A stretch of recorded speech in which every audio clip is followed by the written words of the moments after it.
देखो क्या कहा है, एक रबर कॉर्ड है जिसका क्रॉस सेक्शनल एरिया 1 mm² है, ठीक है।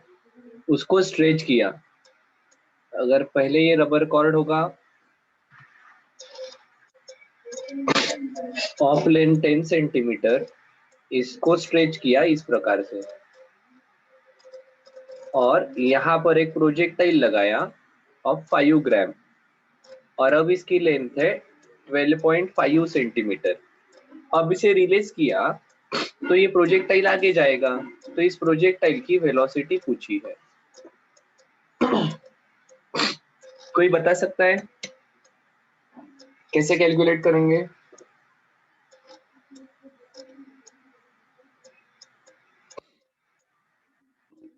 देखो यहाँ पर हमें कहना पड़ेगा work done while stretching rubber cord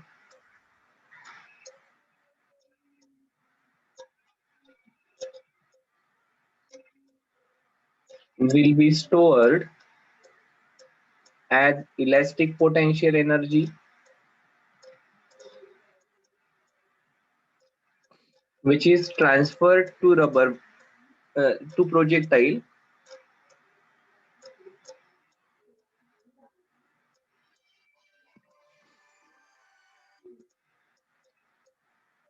which is transferred to projectile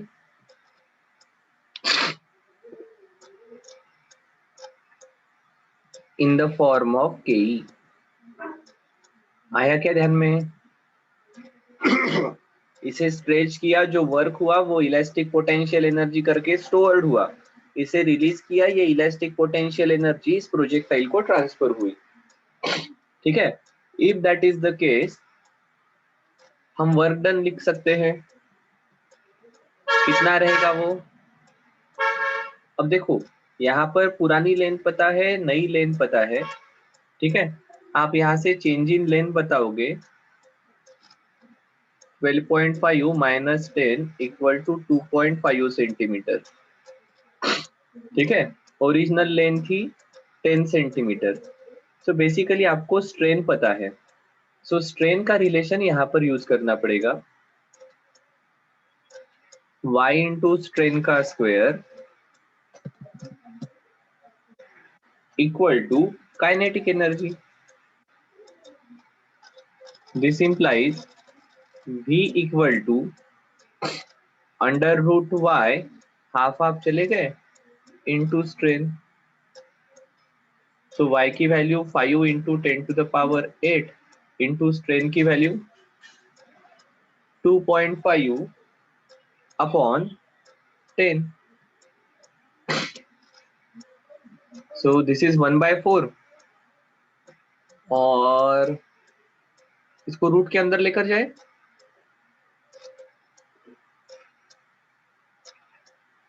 या ऐसा लिख सकते हैं, this is under root 5 upon 4 into 10⁸ root के बाहर आ जाएंगे, 10⁴ हो जाएंगे।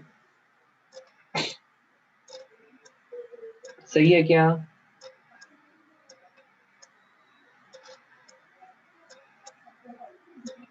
हाँ सर बिल्कुल सही है।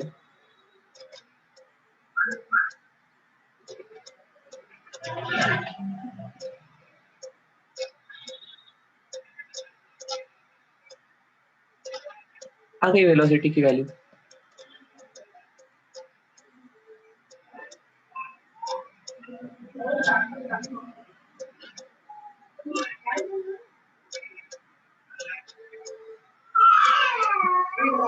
अब सिर्फ देखो एक छोटी सी गड़बड़ हमने यहाँ पर की है। क्या गड़बड़ की है?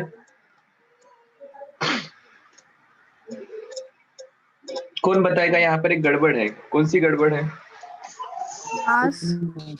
मास मास नहीं दिया। और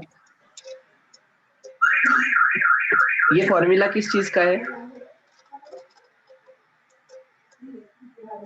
energy density. This is for energy density. तो हमें फॉर्मूला किसका यूज करना पड़ेगा? एनर्जी डेंसिटी कैलकुलेट करनी है क्या? नहीं, ठीक है। तो देखो बहुत बार सिर्फ फॉर्मूला डायरेक्टली पुट करके काम नहीं होता, अपने को समझना चाहिए कि अपन क्या कर रहे हैं। तो ऊपर जो सेंटेंस लिखा है उस हिसाब से अगर हम आगे बढ़ते हैं तो देखो, हाँ आपने इतना अलर्ट रहना चाहिए, ये सब चीजें आपको क्लिक होनी चाहिए फटाफट कि सर ये तो एनर्जी डेंसिटी है। वर्क डन हमारा रहता है फोर्स इनटू डिस्प्लेसमेंट,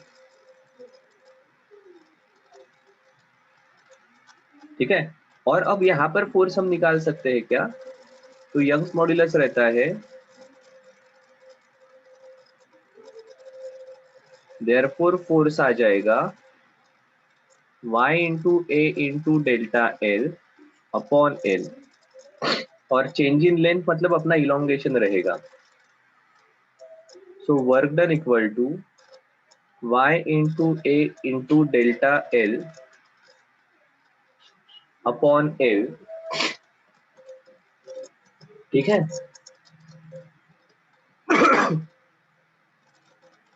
पर ऐसा फॉर्मूला वर्क डन का लिखकर चलेगा क्या, क्या ये फोर्स कांस्टेंट है क्या?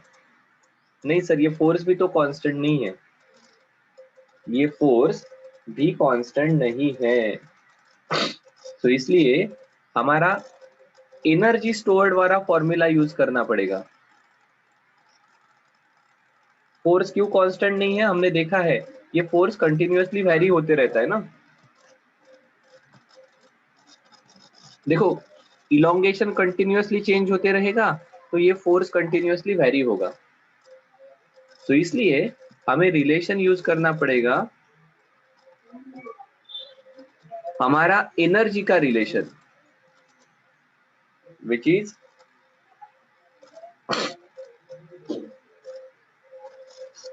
एनर्जी स्टोर्ड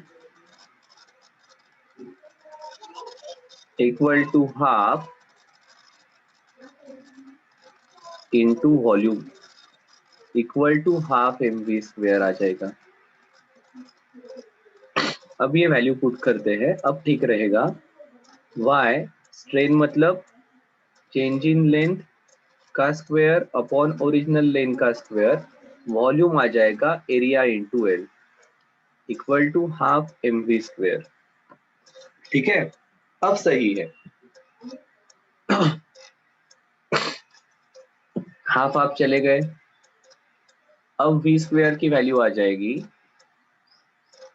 ये l ने स्क्वायर को खाया, m नीचे आ जाएगा, y की वैल्यू है 5 into 10 to the power 8, delta L मतलब 2.5 centimetre, 2.5 into 2.5 into 10 to the power -4, 10 to the power -2, 10 to the power -2 into area, cross sectional area 1 mm square, mm square मतलब 10 to the power -6 divided bye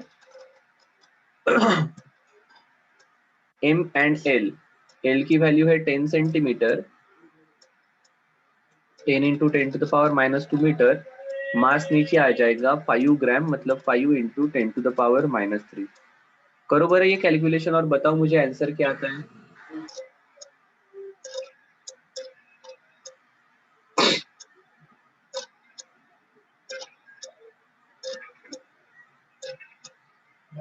करो calculation करके बताओ answer क्या आता है। देखो क्या कहा है, a ball is falling in a lake of depth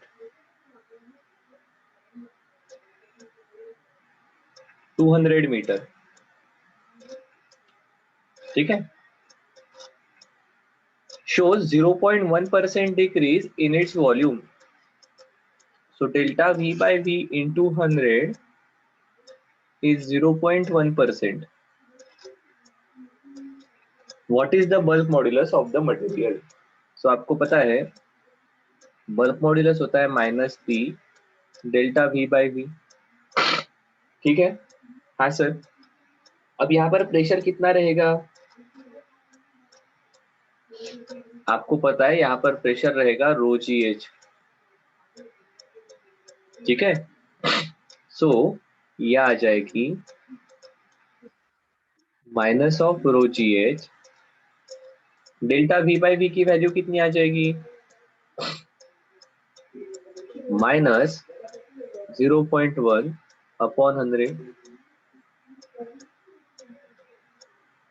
Q minus Q लिखा सर,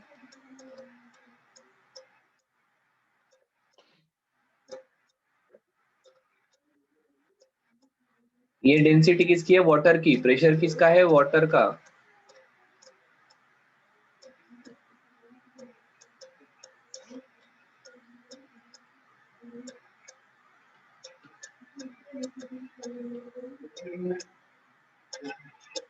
एक दो तीन चार पाँच छ सात आठ, ये 0.1 का और एक 9, 2 इंटू 10⁻⁹, ये बल्क मॉड्यूलस आना चाहिए। यूनिट क्या रहेगा? Newton per metre square. सही है क्या? कौन बताएगा सर आपने ये -0.1 क्यों लिया? सर वॉल्यूम मध्ये डिक्रीज होता म्हणून।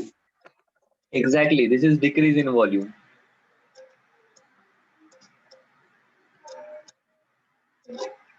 ठीक है, decrease in volume, delta V by V into 100 percentage में दिया है 0.1।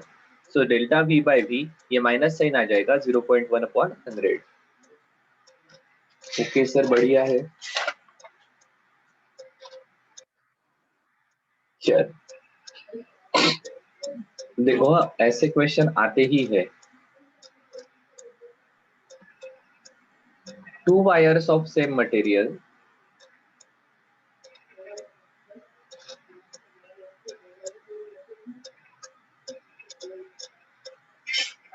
and length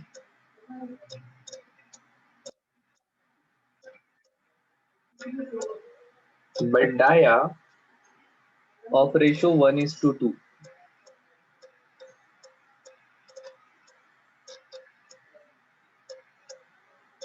are stretched by same force.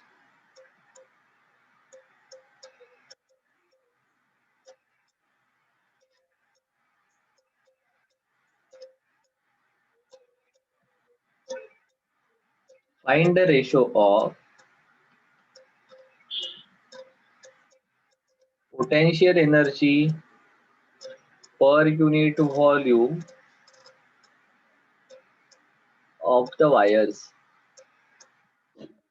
देखो, आप potential energy per unit volume मतलब एनर्जी डेंसिटी पूछी है, ठीक है।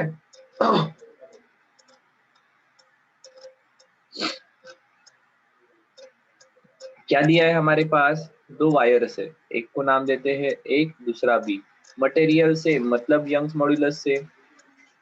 सेम लेंथ मतलब लेंथ भी एल एल है। सेम फोर्स, फोर्स भी सेम है। सिर्फ डायमीटर का रेशो है, इसका अगर डी है तो इसका 2d रहेगा। Potential energy per unit volume आपको निकालनी है।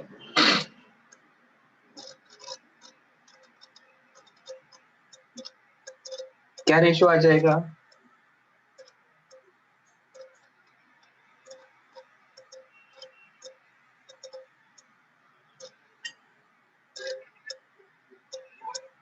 बताओ क्या रेशो आएगा ये?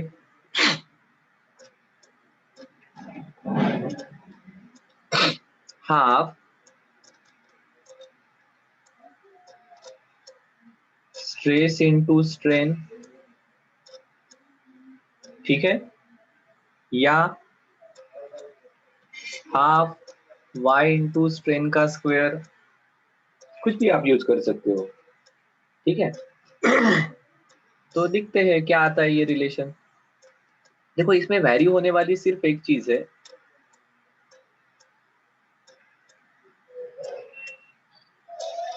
तो इसका एक्सपेंशन आ जाएगा potential energy per unit volume equal to half, Y तो कांस्टेंट है, स्ट्रेन का square, change in length upon original length, इसका स्क्वायर, ठीक है। अब देखो ये आ जाएगा half 1/L² into delta L का स्क्वायर। सर आपने ऐसा क्यों लिखा? क्योंकि एल कांस्टेंट है इन दोनों के केस में, ठीक है, इसलिए एल को बाजू में लिखा। अब डेल्टा एल के बारे में देखते हैं, डेल्टा एल का रिलेशन क्या है? डेल्टा एल रहता है force into length upon area into Y. ठीक है। हाँ सर बिल्कुल सही है। सो ये यहाँ पर पुट किया तो ये हो जाएगा हाफ 1/L का square F square L square A into Y का स्क्वायर। अब इसमें से कौन कांस्टेंट है दोनों वायर के लिए? एल कांस्टेंट है, एफ कांस्टेंट है, एल स्क्वायर वैसे ही चला गया, ए स्क्वायर वैरी होने वाला है, वाई कांस्टेंट ही है। ठीक है, इसका मतलब potential energy per unit volume is inversely proportional to a square. ठीक है,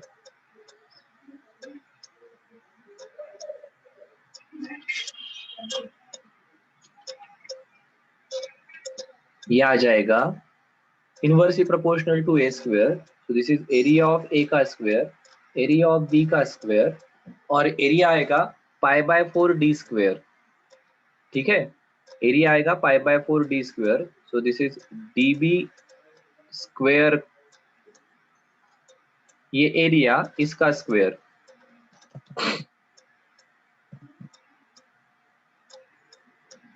डिवाइडेड बाय π/4 डी ए के स्क्वायर का स्क्वायर। अब π/4 वैसे उड़ जाएंगे, डी ए अगर डी है, डी स्क्वायर का स्क्वायर कितना आएगा ये 4, और D A sorry D B का 2 टाइम्स डी है ना, सो ये 2d टू द पावर 4 हो जाएगा upon D to the power 4 हो जाएगा। 2 टू द पावर 4 मतलब 16/1। आया क्या ध्यान में? सर क्या ये रिलेशन अलग तरीके से आ सकता था क्या? आ सकता था, दूसरा फॉर्मूला यूज करते तो भी आ जाता।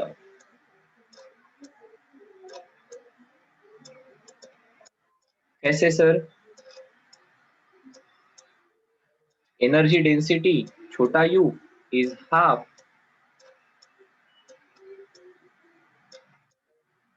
स्ट्रेस स्क्वायर अपॉन वाई, ऐसा रिलेशन है क्या हमारा? हाँ yes sir.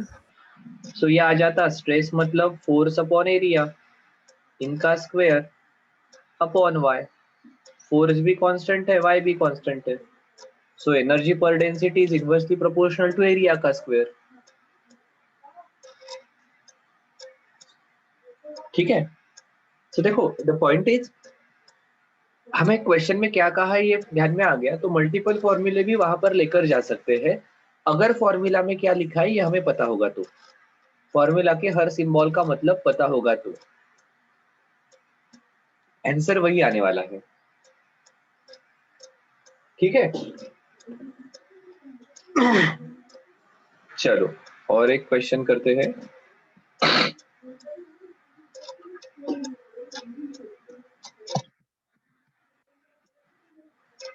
An elevator cable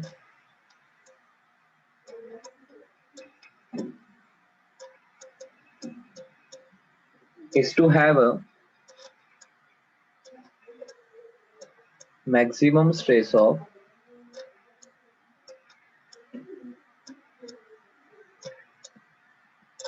7 into 10 to the power 7 Newton per meter square.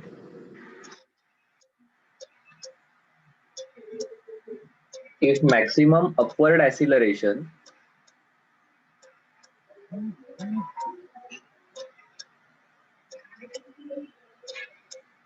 is 1.5 meter per second square,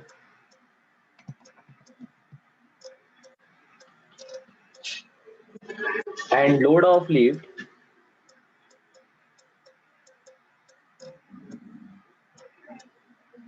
is 2000 kg. Find cross sectional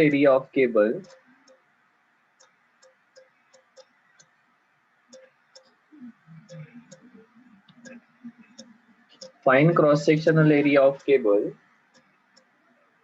if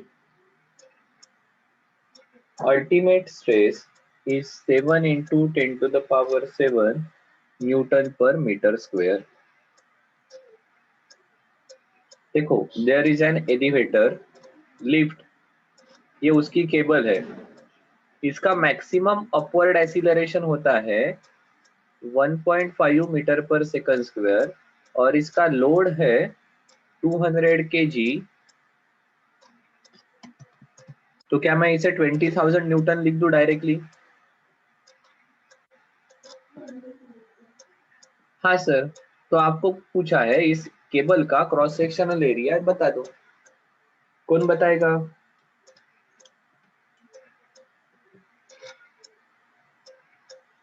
तो देखो, इस वायर में टेंशन कितना रहेगा, क्या करना है वायर को? वायर को लोड भी बैलेंस करना है, साथ ही एक्सीलरेशन। साथ इस मास में एक्सीलरेशन भी जनरेट करना है। ठीक है, therefore tension in wire equal to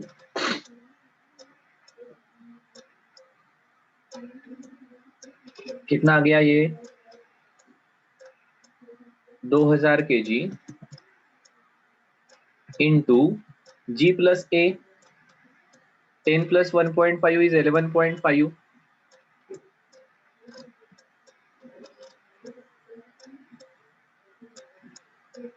सही है क्या?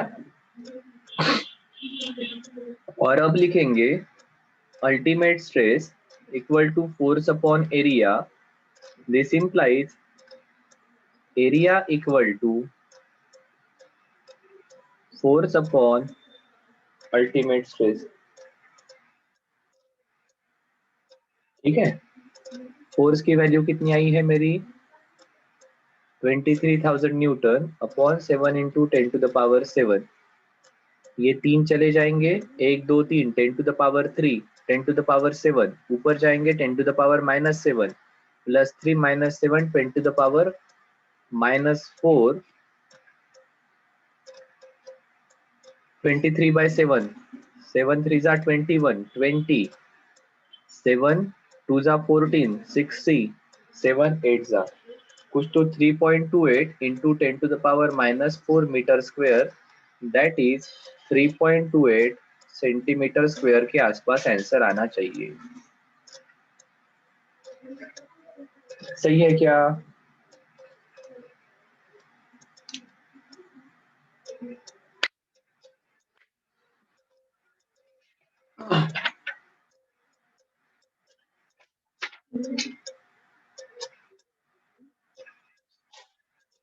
चलो और एक क्वेश्चन कर लेते हैं।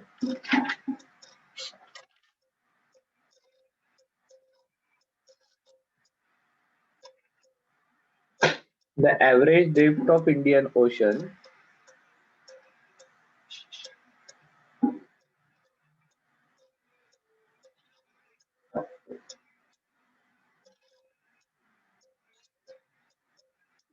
is about sir 1 minute last slide दिखाना।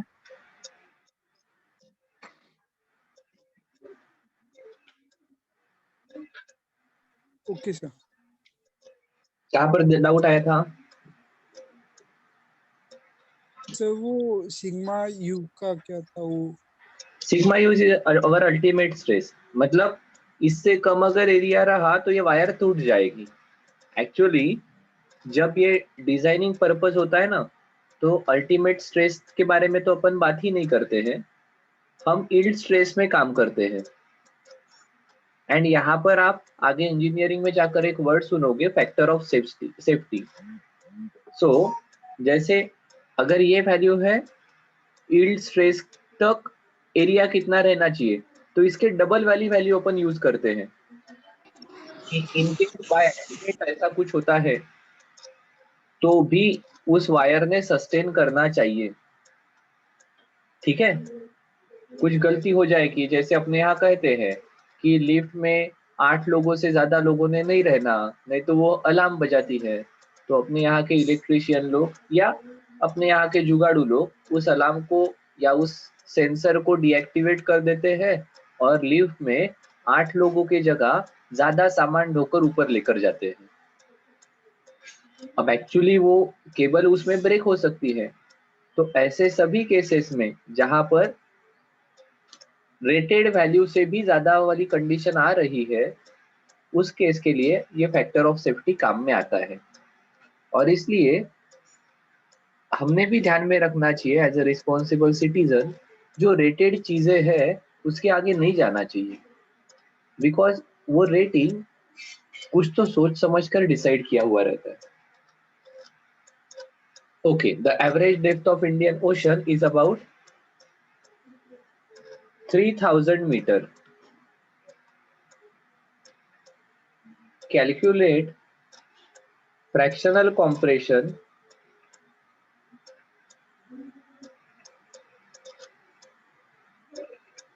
delta V by V of water bottle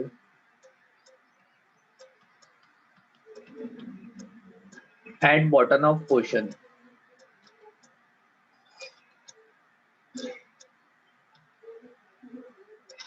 ठीक है, एट बॉटम ऑफ ओशन, ये हमारा ओशन है जिसकी एवरेज डेप्थ आपको कही है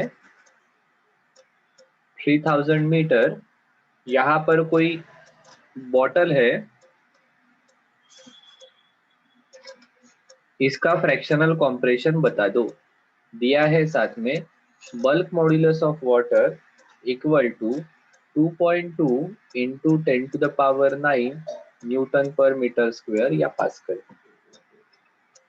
कैसे निकालोगे? सो बड़ा आसान है, bulk modulus equal to minus P delta V by we.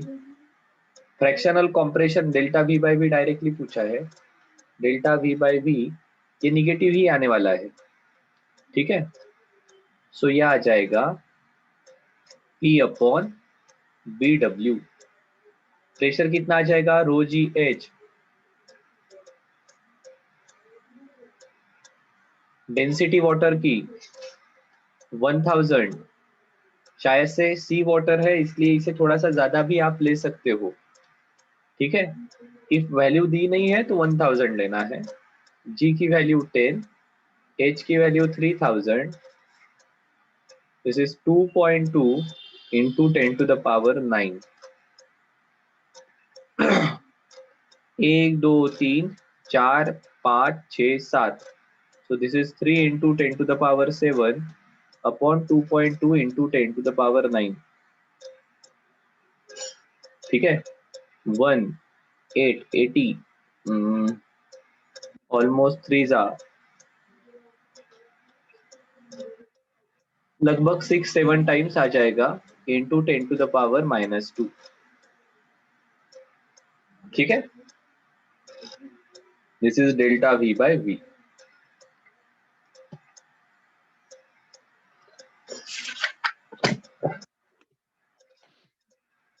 चलो